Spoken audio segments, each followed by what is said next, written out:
The politics of Constantinople was a violent affair, and nowhere more so than at the street level. The plebs of the city were divided into two rival political factions, or fan clubs if you will, of two major sports teams that used to compete in horse racing at the hippodrome. They were the hooligans or low-level mafia in a way of their day, and chariot racing was the coolest thing back then, as this was prior to the invention of sliced bread. There used to be 4 teams, but around 500 AD these had morphed into 2. They were the Greens and the Blues. Theodora, the reigning empress, and her sisters had served the Blues in more than the conventional way growing up, and everyone had no doubt seen her lead in the Swan performance at the theatre. She was thus, or shall I say, in spite of this, a devoted lifelong supporter of the Blues, despite being fathered by a man who worked for the Greens. Her husband, Emperor Justinian, too supported the Blues. The importance of this sporting rivalry should not be underestimated. It was so great that it could topple emperors and dynasties, and during the reign of Theodora and Justinian, nearly did. The Roman Empire at the beginning of their rule consisted only of its eastern half. Carthage, Italy, Gaul, and Spain was lost to the barbarians. Persia was threatening from the east. Things were grim on the foreign affairs front, and the empire was shrinking. Taxes had to be raised and armies sent on the march in order to regain the glory that was once Rome. Justinian's plans, however, nearly came to an end due to domestic opposition, but Theodora, former harlot now empress,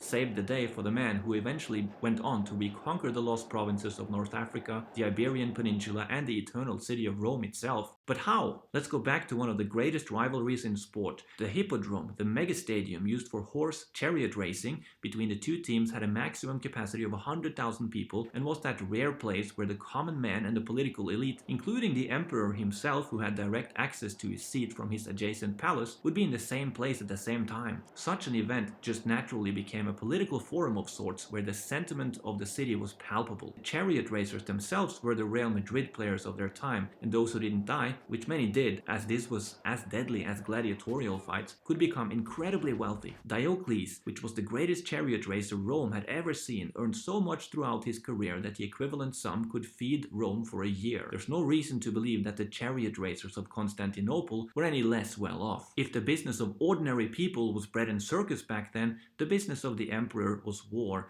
and keeping the mob at bay. Having the populace busy street fighting and arguing amongst themselves over sports and religious matters was a perfect vehicle towards said end. The hippodrome thus played a vital political role in pacifying the masses, leaving the emperor free to tax and wage foreign wars. And tax and wage war was Emperor Justinian's favorite pastime. This antagonized the populace, but they were too busy slugging it out in a hippodrome before, during and after races to really put up a fight against his draconian taxes. In the year 532, cracks began to appear in this facade. 26 new taxes had been introduced since Emperor Justinian, the son of a Serb farmer, took over as the head of the Roman state, when he, after one of the perpetual brawls or riots if you will between the Greens and the Blues had gotten out of hand, decided to execute 7 of the ringleaders, and his hangman only succeeded ending 5 of them, leaving 2 to be cut down and saved by onlookers from the Greens and the Blues. Justinian and Theodora's rule nearly came to an end. Turns out, from the 2 survivors of the hangman, one was green and the other a blue.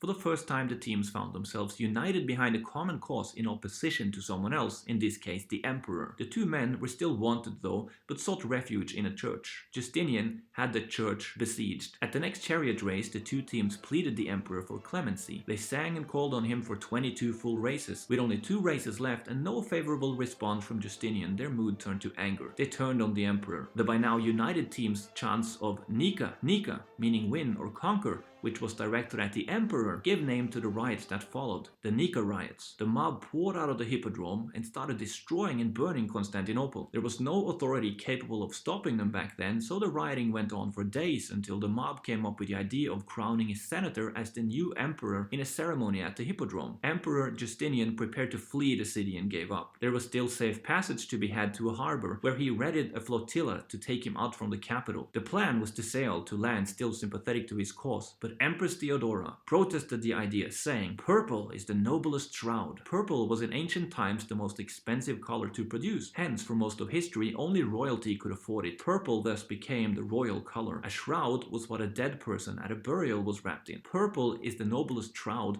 thus meant something like to go down fighting as an emperor was the most honorable course of action. Better to stand your ground and die in purple than to be disrobed but safe in foreign lands. Theodora was a tough woman, and as I covered in the previous episode, had undoubtedly survived some horrific events and faced some pretty horrible people in her day. These rioters thus didn't scare her. She refused to flee and made Justinian follow suit. The man whom in the future would reconquer Rome's lost territories would thus never have been able to set his plans in motion had Theodora not put her foot down when he was about to give up. But although the imperial family had decided to stay, the mob was still in the process of ending their rule. Simply staying put wouldn't solve anything. The plan to end the riots were also hatched by Theodora. She sent Narses, a famous eunuch, into the hippodrome, where the greens and blues were gathered, carrying nothing but a bag of gold. There he went straight to the blue faction and reminded them that the emperor was a fan of the blues and that the senator they were crowning as the new emperor was indeed a fan of the greens. Not long thereafter, the blues stormed out of the hippodrome. With the greens cornered and confused in the stadium, Justinian sent in mercenaries, many of whom were barbarian Goths who had no allegiance to any team, and proceeded to slaughter everyone in sight. Another account states that everyone in the hippodrome was slaughtered indiscriminately, including both blues and greens. 30,000 were massacred that day,